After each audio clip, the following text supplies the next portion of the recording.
Okay, we're delighted to be joined by Director of Football Barry Fry, who's celebrating his 25th year at Peterborough United this year. Can you remember 25 years ago, Baz? I remember the first 10 years was an absolute nightmare, Phil. The next 15, since Dara bought the club off me for £1, it's been like from hell to heaven. You know, it's unbelievable. But it was a strange story, really, because I'd got the sack at Birmingham, and the night before we just won the Birmingham Senior Cup, beating Aston Villa 2-0. And the next day I was going to Sockwell House for the awards dinner of the LMA. And I was taking Jack Wiseman with me, who was the chairman of Birmingham at the time. And he walked by my office and went into Karen's office, who wasn't in. And I went in there and he started crying. He said he couldn't come to the awards dinner with me. So I said, well, don't bother, Jack. It's only a round of golf, drinks and a cigar and all that. Don't worry about it. And he said, no, you don't understand. I said, I don't understand what? He said, you got the sack. So I said, oh, when? So he said, 3 weeks ago. So I couldn't believe it. I called out over to Alan Jones, who was on the board and was secretary as well, and he come in. I said, he just told me you got the sack. He went, yeah. They had a board meeting 3 weeks ago, and I said, well, nobody's told me, and I've tried to get hold of David Sullivan, tried to get hold of David Gold, Ralph Gold, Karen Brady, couldn't get hold of any of them. So anyway, I went home. I was going to Sockwell House, which is in St Albans, and on my way I thought about calling it Bedford to tell the wife, but she already knew because there was 74 messages on the answer phone. Anyway, then I went to pick the kids up from school, told them what had happened. Then I come back to the home and, there was 10 different camera crews and 20 journalists there. And so I had a meeting there and then went upstairs and got ready, come by Adam's room, and he was sobbing his heart out. And I went in and he had all rosettes, scarves, everything of Birmingham. He led us out at Wembley and things like that. And he was heartbroken, and Kirst was trying to sort of soothe him down. And I said, I can't go. She said, you got to go. So I left, but he was sobbing. I went downstairs, had a lump in my throat. At the bottom of the stairs, Anna Marie, my youngest daughter, was skipping. Daddy, daddy, daddy, goody, goody, goody. Daddy's got the sack. Daddy's got the sack. And I said, why are you so happy? He said, well, she said, at least I'll see you now. So how it affects your kids. Anyway, I went to Sockwell House. I was a bit late. I walked in and the League Managers Association, they all stood up. Every table stood up and gave me a round of applause, which I thought was brilliant. I see Trevor Francis, he came over and said, well done, you've done a good job there. And I went, yeah, you'll be next in line. He said, yeah, they've asked me half a dozen times, but it's never been right time, but it might be this time. So anyway, then I got home in the early hours, played my messages, and there was 100 and odd, and out of the 100 and odd, there was 24 from Chris Turner. Saying, Baz, I've got to speak to you. I'm in hospital. I'm in the Fitzwilliam. I've just had an operation. I need to speak to you urgent. So I went to see him the next day. He was in the Fitzwilliam. Kirsty come. Her and Lynn sort of went for a coffee, and I chatted to Chris. Chris said, look, it's made me ill, Baz. Trying to keep this club going made me ill. Alf's done wonders and what have you, but I can't do it anymore, mate. And I want you to come in. I said, Chris, no disrespect. I can't come in as manager. I mean, a year before, I was in Lionel Pickering's house at Derby, and he was talking to me about joining Derby because of the way I played football when I was at Southend and Birmingham. And at that time, I knew Karen was talking to Trevor, although we'd just done the double at Birmingham City. We'd won the league and got promotion, and we'd also won the Auto Windscreen Trophy at Wembley in front of 87,000 people, which was a bigger crowd than Liverpool in the FA Cup that year. So I said, there's no chance of me coming here. You know, it's a day old sort of thing. So he was very persistent. He said, look, I'm in here for a few days. When I go, I'll go home to Ramsey Forfeit and Alf will come round, fetch Kirst down. The girls who can have a talk downstairs and we'll have a talk upstairs. So I did. And he put a proposition to me. He said, look, me and Alf will split the company. Alf and I will have the holding company and have all the shops and all the income from them. You'll have the football side. You'll have all the income from the gates and the transfers. Do what you like, buy who you like, sell who you like. That really appealed to me, to be honest. And I said, well, yeah, I'll have a think about that. Chris and I go a long way back. I wouldn't have done it for any other person. I joined Peterborough because of Chris, to try to help him out because he was really poorly at that time. But if I take you back to when he was manager of Cambridge, we had a relationship where I used to go and watch Cambridge, and I bought a couple of players off him, Gary Poole and Gary Ball, for $5,000, and they helped me win the league. They was different class. Chris also let me have Liam Daish on loan, and he let me have Dion Dublin on loan, and George Riley on loan, and Chrissy Ledbetter on loan. Andy B. He let me have a load of players, you know. So basically, when he got the sack at Cambridge, I phoned him up. I said, Turns, we're only part-time at Barnet. If you want to come in Tuesday, Thursday, take a session. Chris was very good on dead ball situations, you know, throw-ins, corner kicks. He organised all that. I'm off the cuff. I just think I've got 11 players that's better than your lot, and if you score 4, we'll score 6. So he came in and he enjoyed it. He came with Alf. Alf came down and he took sessions, and he used to love it when he was in the stand. And, you know, we used to do a corner, and Mick Bodley used to come near post and flick it in. He used to jump up. That was his thing. He was brilliant. He was brilliant for me.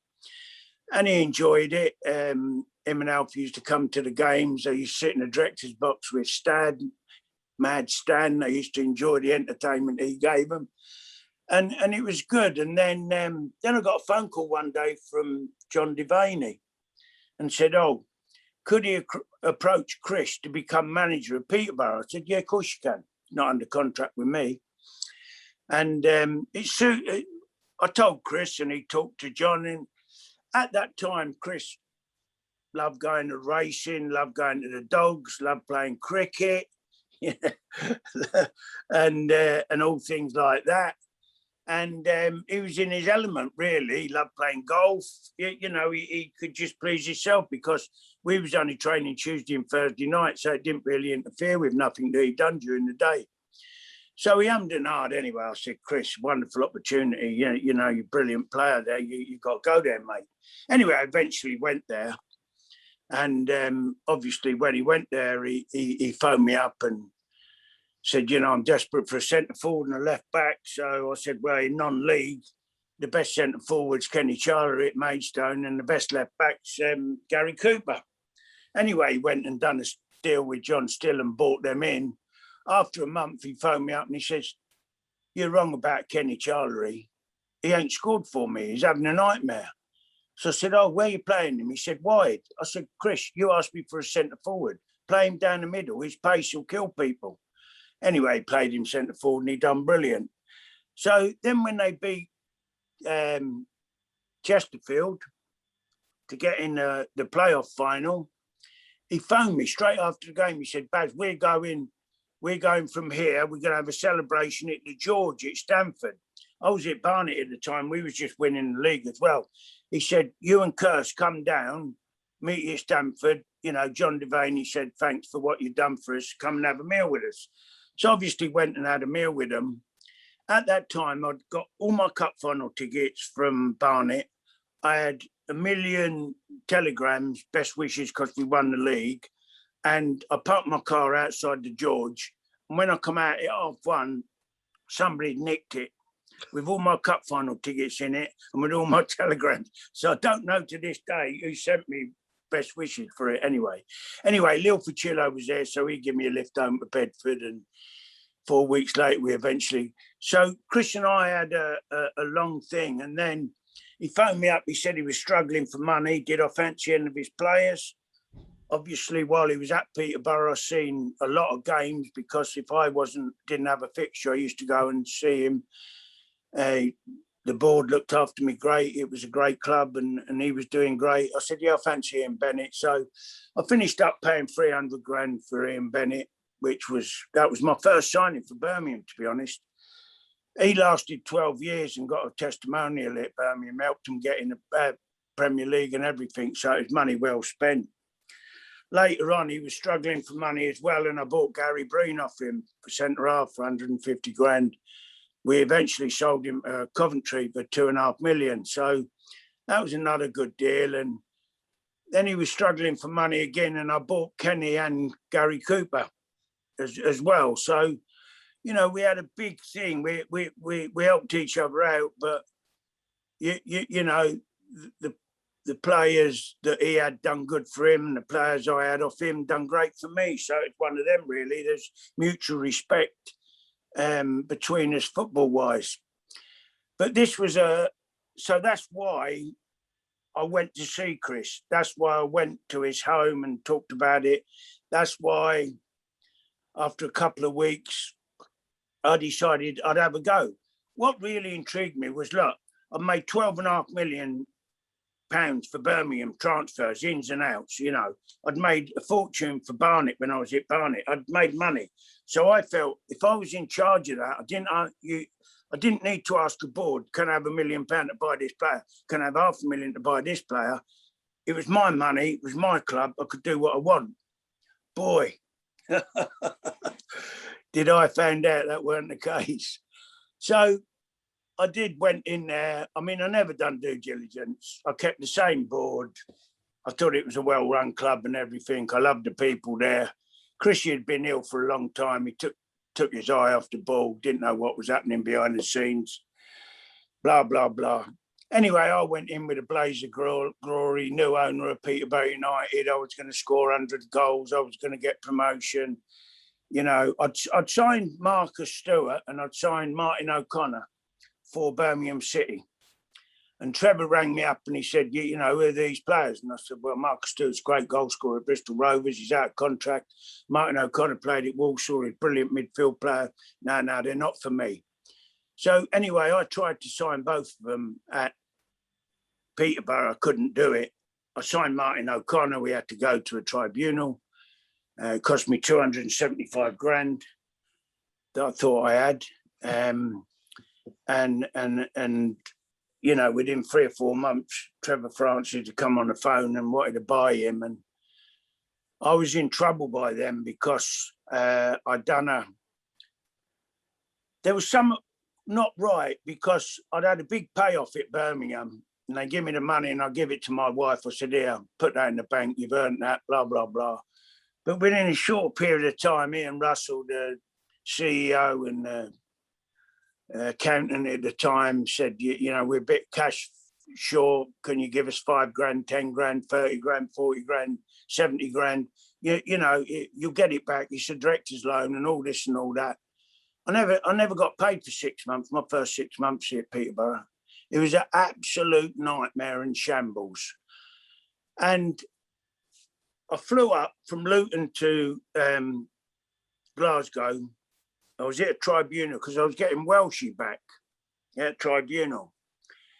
So at this tribunal, I got to pay 55 grand for Welshie, which I thought I had. The accountant told me I had it. I didn't. So after the thing, I phoned. Something weren't right. So I said to the board one day, look, I'm going to get my accountant in, Ted Hennessy, to go through the books because, you know, I keep shelling money out all the time. I keep all the money I've got, I'm giving it away. And I was told that this money's coming for the stand. You know, we got this money coming as a grant. We got this and then nothing ever come. It was all dish out.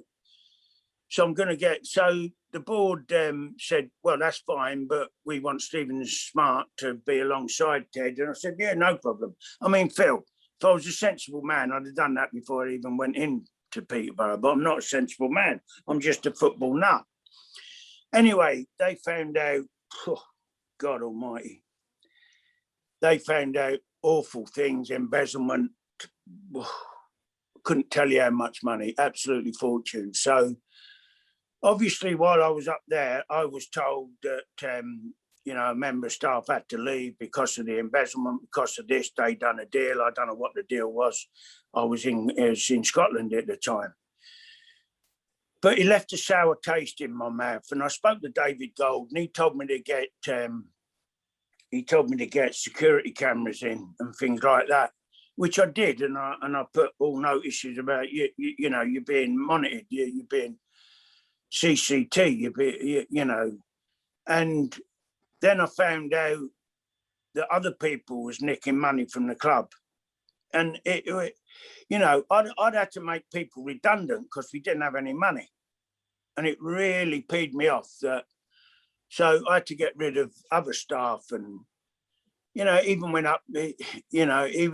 upstairs and to the bars, to the cubicles. Right, it was rife with it. It was absolutely a nightmare, absolute nightmare. I found myself in, and to be honest, I phoned a couple of people like David Golden.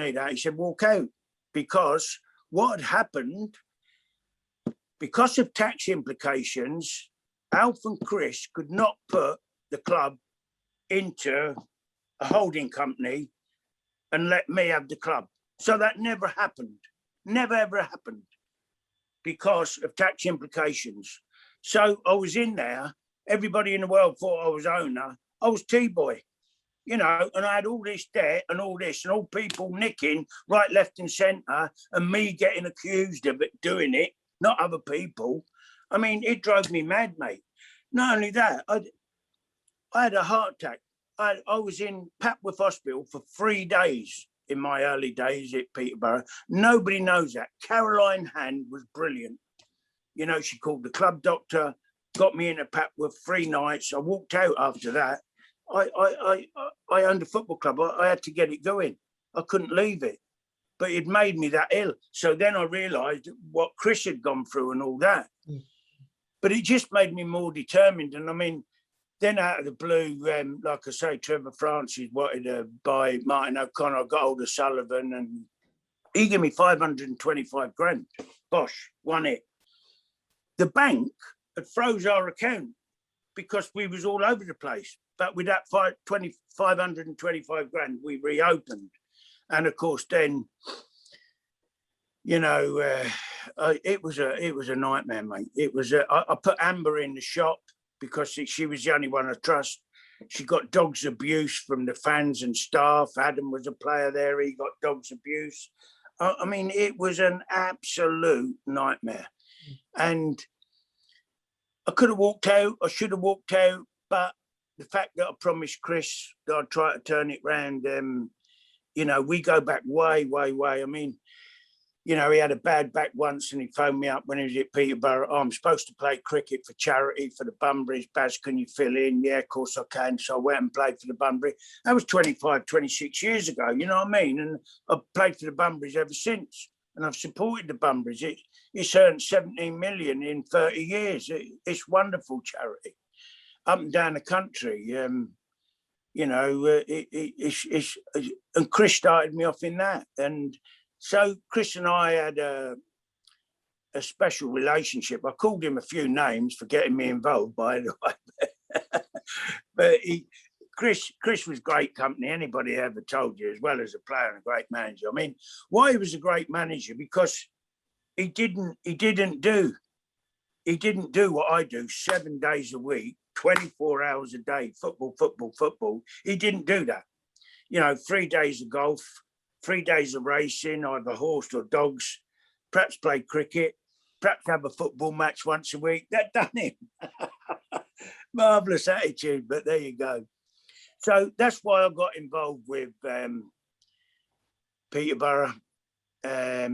It was a nightmare, not only for me, for my family. But the abuse we took was like nobody's business. Unbelievable. I could take it, but when it affects your family, it ain't funny, mate. It really ain't funny. Out of order. But there you go. I know the truth. And because I didn't own the club, then Peter Boyzo got involved. And we got him involved, and I met him. I went to the Great Northern, had lunch with him, and he knew Alf from school and what have you. And he said, was there anything he could do to help the club? And I said, yeah, buy it. and he did, to be fair. And he was a different kind of chairman. He was a gentleman, Peter, and he loved his hockey. He loved his Royal Academy of Arts and things like that. He built an empire, you know. And to me, what he done for the city of Peterborough, he should have had the freedom of Peterborough. He was magnificent for what he done. He Peterborough, he was, and what he done was marvellous.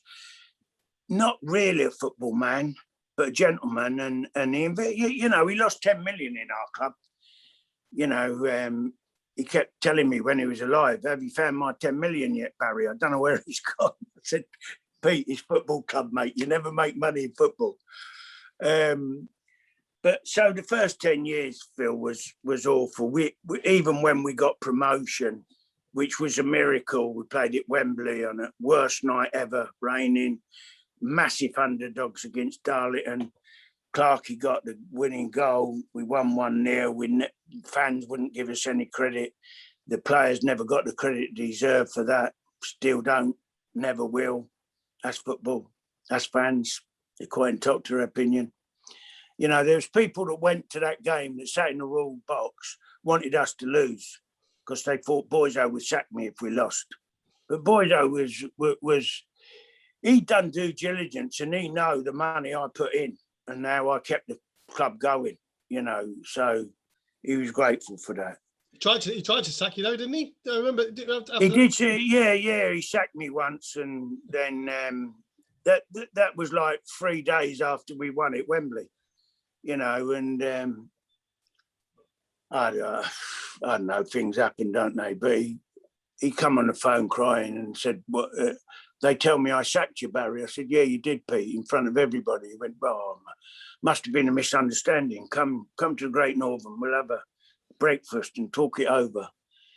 He was all right, much, you know, that much to the annoyance of the fans and some of the board, to be honest. I was interested, during your time as manager, obviously you had quite a lot of players. You had some very good players during that period of time. I mean, who was the best player as a manager for Peterborough you think you signed? Who was a what? The best player as a manager that you signed during your time as manager of Peterborough? I don't know, mate. Don't know. There was too many of them. There was too many of them, really. Leon McKenzie done great. I suppose looking back, Leon McKenzie, Simon Jordan at Crystal Palace. I phoned him up. I said, I want to buy Leon McKenzie. He said, yeah. Cost you 25 grand. I said, I ain't got 25 grand. Can I pay you £1,000 a month for 25 months? So he said, you're joking, aren't you? I went, no, I'm serious. The only way I can sign Leon McKenzie is put him down as another player at $250 a week. I'll give you £1,000. Anyway, Simon let me have him for 25 grand and payable over two year, 1 month. And of course, Leon was brilliant for us, and we sold him to Norwich. We got well over £1.5 million for him for all the things. He took Norwich to the Premier League, scored goals in the Premier League, and you know, he was brilliant for me and what have you. Jimmy Bullard was another one we got on a free. He was fantastic. The coaches, Phil Chappell, Wayne Turner, didn't like him because he didn't run back, didn't do that. I went, leave him alone, let him get on with it. He'll run the show. How did you actually sign Jimmy? Because obviously nobody really had heard of Jimmy Bullard prior to signing. Obviously, probably heard of Tom Williams, but not so much. Yeah. Well, I watched Jimmy Bullard and Tom Williams play for West Ham reserves, and I got them both. And you know, we sold Jimmy Bullard for a lot of money, but we sold Tom Williams again to Birmingham City when we were struggling for 650 grand. And Steve Bruce still said, I said to Steve Bruce, he inquired about both. I said, Jimmy Bullard's miles better than Tom Williams, but he went for Tom in the end. And, you know, he regretted it, you know, when he went to Wigan and pulled up trees. You know, Steve, whenever I see Bruce, he went, I made a mistake with that Bullard, didn't I? I went, yeah, you did, pal. So they was great players. I mean, but when I was manager, I also took a keen interest in the academy. I loved the academy. I loved the young kids. I used to watch the under-16s or the under-18s before our games on a Saturday. I used to go to Deeping on a Sunday and watch the younger kids play. I was very supportive of them, and that's why I put Billington in the side, Mark McKeever in the team. When they were 16 years old, we both sold them to Sheffield Wednesday, who was a Premier League club at the time, because they'd played against them in the pre-season. You know, I'd give Matthew Evington his debut as a 15-year-old boy. I had to ask the headmaster for permission to play him at Brentford. Him, Simon Davis, Adam Jury, Luke Steele, I give as a goalie. Played a couple of games when he was 16, sold him United.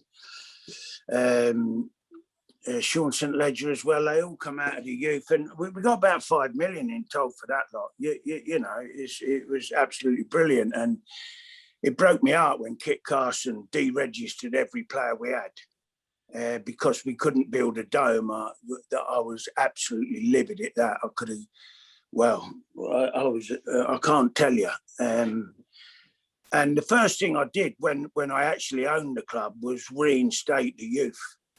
I'm a great believer in youth and bringing your own players through, and I'm a great believer in youth and experience. I've done that at Birmingham, I've done it at Barnet, I've done it at Southend with great results as well. But I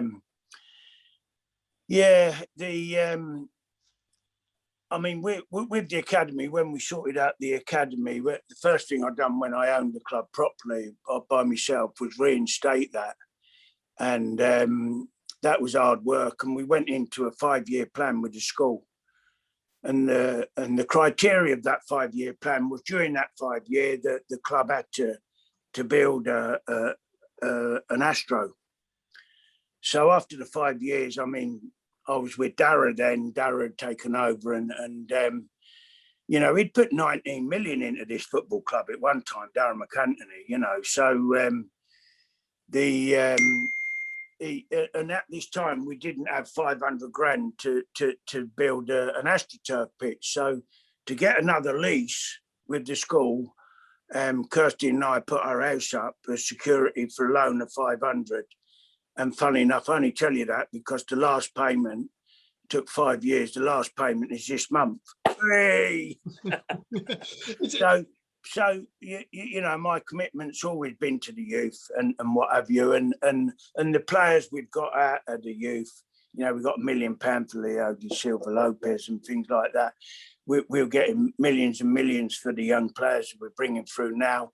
You know, my idea to fetch Simon and Matthew back as manager. They've won the league the last two years. They've developed players beyond recognition, and you know, I love the fact that Matthew and Simon wanted to come back because they'd been through our youth thing and they wanted to give something back to the players. And of course, the respect that they both have with young players is enormous. So, you know, it's all worked out and it's lovely. And like I say, the first 10 years was an absolute nightmare for me, Phil. Absolute nightmare. But the next 15, when is this month again, I sold the club to Darragh McAntony, you know, 15 years ago this month. And he was brilliant. And we played Kings Lynn. I was at Kings Lynn, and an agent approached me and he went, "Hey, Baz, I've got an Irishman that wants to buy a football club. Would you be interested?" I went, "Yeah, I need all the help I can, mate. I've opted everything I can. I've got to get out of jail. You know, I sold my home in Portugal, 180 grand. I took a second mortgage out on where I lived for 300 grand. I took early pension to put the money into the football club. I had a testimony against Man United. I put all the money into the club. You know, I put the deeds in my mother-in-law's house at the bank so I could get an overdraft. I couldn't do any more. Dara come along at an unbelievable time. But anyway, this guy, I said, yeah, tell him to get in touch with me. So we got an email, and these three guys come over, his accountant, his lawyer, and his right-hand man. They come and meet me and Bob at the club, and I told them warts and all what it was, and they said, it's not that bad. I said, it is. Anyway, he went away, and then we got an offer from Dara. Bob got it, email. He called me and he went, here, Darren McAntony wants to buy the club. So I looked at the email. I said, Bob, send him one back. I had to look at the date because I thought it was April 1st, April Fool's Day. I reject your offer. Full stop. Then I never heard from him for like 3 weeks. Then I got a phone call to say he was coming over on a Friday and he wanted to come to the ground personally to meet me. I went, yeah, no problem, come. Well, me and Bob was in the boardroom looking, and at that time you could drive all the way around the ground, and these three Black Mariahs come in, and we looked out the boardroom and all these guys got out. There was loads of them. So anyway, come upstairs and he introduced himself. And the first thing he says, this ain't going to be an April Fool's offer. I went, oh, yeah, okay, mate, sit down. So he said, you know, I'm very interested in the club, but I've got to do due diligence. I went, yeah, I know. I said, trouble with that, I said, I've got 150 grand to pay wages this month. So unless you give me 150 grand to do that, I'm not even considering you. Within half an hour, I'd got a phone call from Al Fan to say, Baz, somebody's put 150 grand into our account. Do you know anything about it? So I guess when you heard that Dara had paid the 150 grand, you knew he was quite serious. Well, I knew he was very serious. And then from the boardroom, I took him out and showed him the Caroline Ann suite and showed him the other suite, which he wasn't interested in, took him downstairs, took him into the dressing room where he got to be excited, the medical room. And then I got to the door of the entrance that you go through to get on the pitch. And I went, lead us out, Dara. And he went out there, mate, and he seen this and he was lit up. He got his phone out straight away and phoned Natalie. And he went, I heard him say, this is the dog's bollocks. I knew then that he would take, he was so happy. So then, oh, wonderful, wonderful. And I said, do you want to see the training ground? He went, yeah, jump in the car with me. So we jumped in the car and we was at Caister at the time. We took him there and showed him round. And he said, oh, brilliant. How much do they want for this? I went, oh, about 10 million. Oh, we buy this as well, he said. And I thought, he was only like 28. I thought, wow, this is like a breath of fresh air. Anyway, the thing that absolutely shocked me was his knowledge on football, his knowledge on players. He was, wow, he was, I never met a bloke that knew more about football and more about players. I thought I knew everything and all that, but he'd mention players and I'd say, yeah, I know, he's at Stevenage or he's at Dagenham or he's at wherever. But he knew all about them, you know, and his knowledge is incredible. Anyway, he came back and he said, I'll do diligence and I'll let you know. So then he phoned me up a few weeks later and said, oh, I've done due diligence, cost me 84 grand. What a waste of money that was, because everything you told my people, warts and all, was true. So, and he said, I'll buy the club off you for £1. I said, well, I want a few stipulations. He went, yeah, what's them? So I said, you keep all the directors because they've been brilliant and helped me keep the club afloat for a while. You keep all the staff for a year and keep everybody for a year and then do it. And you pay this director this, that, and the other, whatever the few quid that they give us now and then, and blah blah blah blah. He went, yeah, I'll do all that. He'd released my charge from the bank and put his own overdraft. He didn't have an overdraft; he just paid it off and what have you. So he was absolutely brilliant. He said, right, there's one condition I've got. I said, what's that? He said, you stay as director of football and do all the deals, all the buying, all the selling, all the contracts. And you overlook your beloved academy. You look after that. I went, fuck me, that'll do me. I tell you what, he honestly saved my life, because if he hadn't have come in at that time, I'd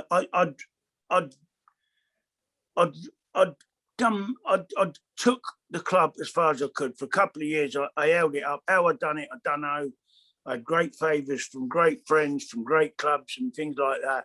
But it really was the last resort. I could not see me getting any more money in. You know, I really couldn't. And it was like that when I done the documentary. You know, I said to the staff, you know, there's this documentary, but they promised to give me 450 grand, which is 3 months' money. And I need that money to pay your wages, because I have not got the money. And that's why I've done the documentary as well, just to keep the club going. I mean, the responsibility of paying everybody's wages. You know, at one time, I was manager, chairman, owner of Peterborough United Football Club. I'd be on the training field at Castor, and Mary would ring me up to say, the bailiffs are here, Barry. They're taking away the typewriter, the furniture and all that. And I used to run off the training ground field, jump in my car, go to London Road as it was there, and pay the bailiffs off, stop them taking. And in the end, you look in the mirror and you say, I can't even motivate myself, let alone 11 players. So that's why after, I don't know, about 10 years, I had to sack myself, Phil. Because it was more important that I concentrated on getting the money to pay the wages. And we'd pay the wages 1 month. And then the next day we was on getting the 150 grand for the wages the following. So Darius, and I couldn't have imagined Dara when he came in, and you know, his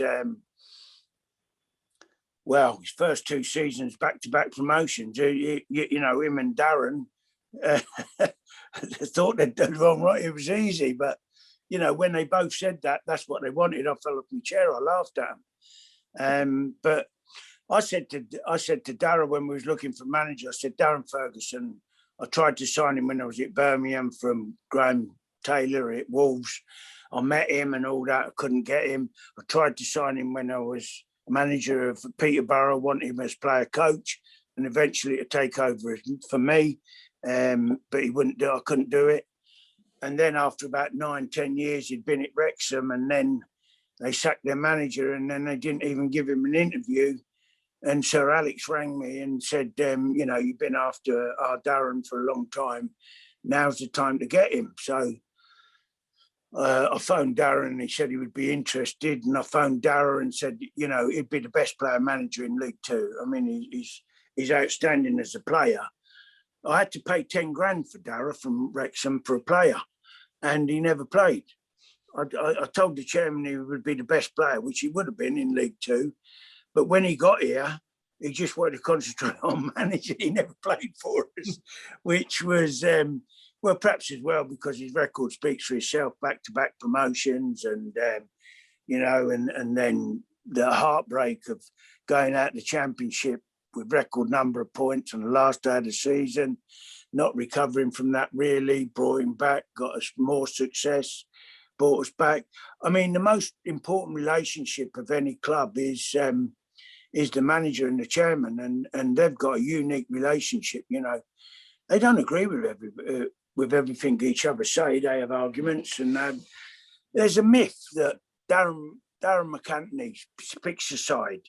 He's been here 15 years. He's never picked a side once. And every manager we've had, he's back to the hilt. You know, he's been brilliant. He's got an opinion. We all have. We'd all do. pick different players, different systems. But all he's ever done is back who's ever been the manager. If they've wanted a player that we don't agree with, we've still bought him for him. He's been brilliant. And Darragh, like I say, at one time put up to 19 million into the club. And, you know, personally, his businesses and all that, cost of everything that happened in the world, has suffered and what have you, and he couldn't do that anymore. And then about 3 years ago, he phoned me up and said he's got a couple of partners from Canada. They come in at the right time, Phil. They've done a brilliant job for this club as well. The three of them have took us to places that I never, ever thought it was possible. So all that heartache I had, all that shit I had to put up with has been worth it. And when we got that penalty in the last minute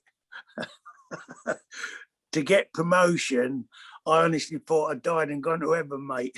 Because it was never a penalty in a million years. I was interested when you talked about the documentary and obviously being manager and obviously you ended up going back as manager obviously when Bleo quit.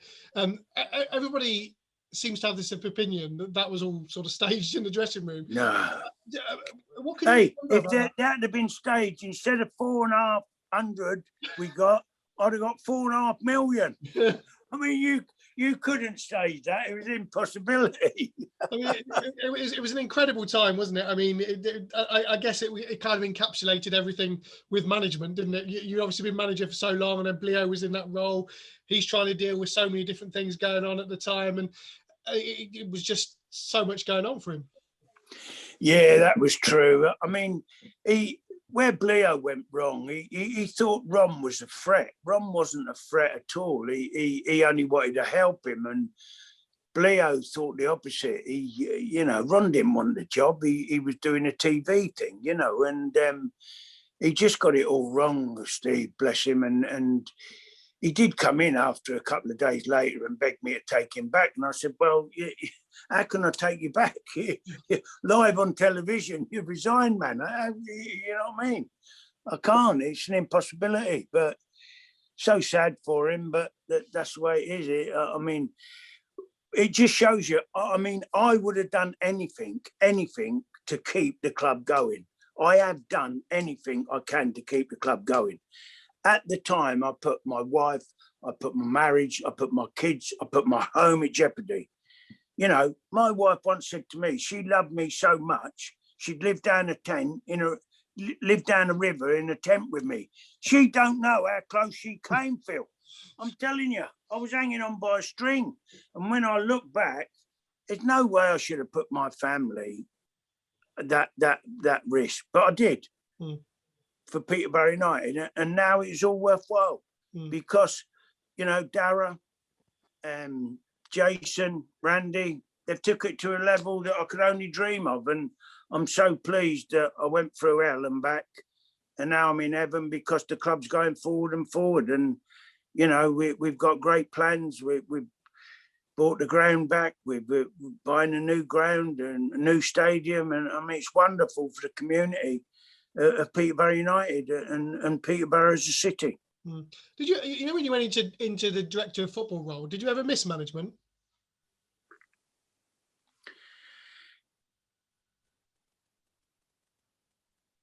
To be honest, the worry of being an owner and you being responsible for everybody's wages, because it's not only the players, Phil.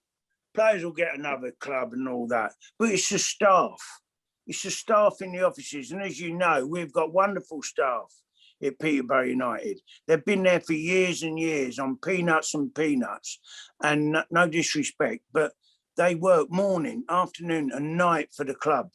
And that is unbelievable. And, you've all got families, you've all got mortgages to pay, you've all got HP on cars to pay, you've all got kids to put through school and things like that. And the responsibility of me being responsible to pay you, otherwise you couldn't do them things, as a family man, really, really got to me. And in the end, all I could think of is getting enough money to pay the wages every month. And although I'm a football nut, I didn't have time to think about football. You know, I was 32 years as a manager. 32 years as a manager. How lucky am I? I mean, there's only so far bullshit can take you, isn't there? But, you know, I've had wonderful, wonderful times and I've had shit times, you know, and I've been through the mill, but you got to take the good with the bad. But now I'm happy as Larry. I just, you know, thanks to Dara. He saved my life, mate. You know, if he was short of money, I'd go and rob a bank and spend 25 years in prison if I could get away with it. Did you when Dara said about being a director of football, was that the natural progression for you? Do you think? Do you think you would have? Well, no, he's a deep thinker, Dara, and you know, like I say, people say who's our best scout. He is. He's our best scout, mate. He facts and stats and unbelievable on players. He watches players, all levels, non-league levels, all football league levels, Premiership, all football. He knows. He's unbelievable. His enthusiasm and his knowledge for the game is second to none. His knowledge on players is second to none. He's an incredible guy, and you know I love him because he's a football nut like I am, really. He come into Peterborough, he weren't really bothered about, you know, doing anything with the ground or doing anything anywhere. All he wanted was a good football team that he could watch and enjoy. I mean, he's a nightmare watching the game with, by the way. But he's so passionate, you know, he's so committed. I love him. I love him. But the director of football, because he looks abroad and they've all got director of footballs, they've all got, you know, this soul, and that is what he wanted, and that's what he wanted me to do. And so, you know, I only report back to him. He's my line of reporting. I only report back to him. So basically, when I make an offer to a player and the player said, you know, that's no good and all that, that's not my offer.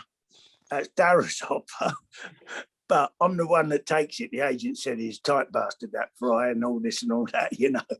I don't mind that. It's lovely. We've got a lovely relationship. And even now, he's on holiday in Dubai, right? We're chasing a few players and he's just phoned me.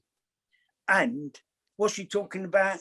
He's been on to an agent for half an hour talking about a player that Darren and I seen, and an agent that Darren and I seen, just trying to close the deal. And he's on holiday. That's how committed that man is. He's brilliant.